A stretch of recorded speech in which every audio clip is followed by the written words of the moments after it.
بسم اللہ الرحمن الرحیم۔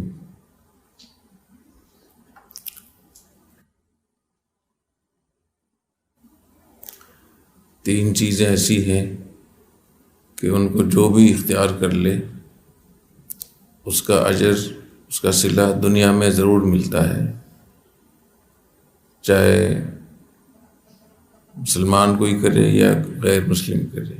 اسلام کی اس میں شرط نہیں ہے، اللہ تعالیٰ کا نظام فطرت ہے۔ اس میں پہلی چیز ہے ہنر۔ جس کے پاس ہنر ہوگا اللہ نے دنیا میں اس کے لیے ترقی لکھی ہے۔ کتنی ترقی ہے تو اللہ نے اپنے ہاتھ میں رکھی ہے، لیکن ترقی ہوتی ضرور ہے۔ وَلَوْ بَسَطَ اللَّهُ الرِّزْقَ لِعِبَادِهِ لَبَغَوْا فِي الْأَرْضِ وَلَٰكِن يُنَزِّلُ بِقَدْرٍ مَّا يَشَاءُ۔ اگر لوگوں کو ہم کھلا رزق دیتے ہیں تو وہ سرکشی کرنے لگ جائیں، اس لیے ہمارے ہاتھ میں ہم اپنے حساب سے دیتے ہیں، لیکن اللہ دیتے ضرور ہیں۔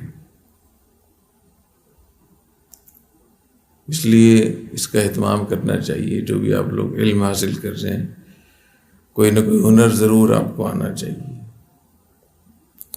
اور ہمارے ہاں جو نظام تعلیم تھا ہندوستان میں، بر صغیر میں، تو درس نظامی کے اندر، نصاب کے اندر ایسی کتابیں شامل کی گئی تھیں جس میں ہنر شامل تھے، لیکن رفتہ رفتہ وہ چیزیں ہمارے ہاں سے ختم ہو گئیں۔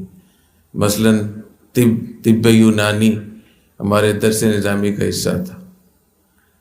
حضرت نانوتوی رحمۃ اللہ علیہ نے بھی طب پڑھی تھی، حضرت گنگوئی رحمۃ اللہ علیہ نے، شیخ الہند رحمۃ اللہ علیہ نے، حضرت تھانوی رحمۃ اللہ علیہ بھی طبیب تھے۔ ان کو تو حکیم الامہ دوسرے معنی سے کہتے ہیں، ویسے وہ حکیم بھی تھے، اور دارالدیوبند میں پڑھائی جاتی تھی۔ اور حضرت تھانوی رحمۃ اللہ علیہ نے 1 سال باقاعدہ مطب کیا تھا دہلی میں۔ پھر حضرت حاجی امداد اللہ مہاجر مکی رحمہ اللہ تعالیٰ نے ان سے فرمایا کہ ہمیں تو آپ سے یہ امید تھی کہ ہماری خانقاہ آپ آباد کریں گے، تو حضرت کے کہنے پر حضرت اپنا مطب چھوڑ کے، مطب سمجھتے ہیں نا، کلینک، 1 سال حضرت تھانوی رحمۃ اللہ علیہ نے کلینک کی تھی۔ حضرت گنگوئی رحمۃ اللہ علیہ بھی حکیم تھے اور اتنے زبردست نباز تھے کہ لوگ کہتے تھے کہ حضرت نابینا ہو گئے ہیں پھر بھی اتنی زبردست نبض شناسی ہے، تو یہ کرامت ہے حضرت کی۔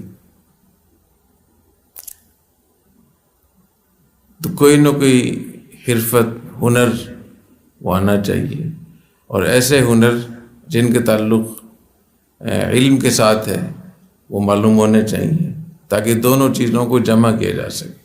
حضرت تھانوی رحمۃ اللہ علیہ نے اس پر ایک رسالہ لکھا ہے۔ وہ ہنر جو علم کے ساتھ مناسبت رکھتے ہیں، جن کو اہل علم اپنے علم کے ساتھ ان کو جمع کر سکتے ہیں، وہ 15 ہنر حضرت نے لکھے ہیں، اور اس زمانے میں ان 15 ہنروں کے جو ماہرین تھے ان کے پتے بھی لکھ دیے حضرت نے۔ اگر کسی کو طب پڑھنی ہے تو حکیم غلام مصطفیٰ بجنوری صاحب کے پاس چلے جائے، اور حضرت نے ان سے بات بھی کی تھی۔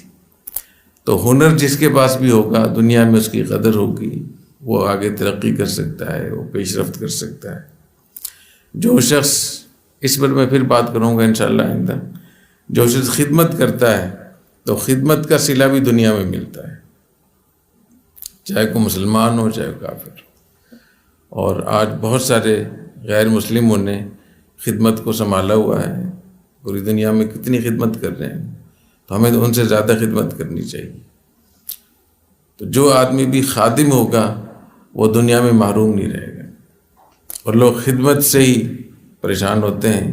ہر آدمی چاہتا ہے کہ میں مخدوم بن جاؤں، مخدوم بننا چاہتے ہیں، حالانکہ خدمت خادم بننا چاہیے۔ اور خدمت ایسا عہدہ ہے کہ اسے کوئی معزول نہیں کر سکتا۔ حضرت ڈاکٹر عبداللہ صاحب رحمۃ اللہ علیہ فرمایا کرتے تھے کہ یہ بہت بڑا عہدہ ہے، اور ایسا عہدہ ہے اس سے کوئی معزول نہیں کر سکتا۔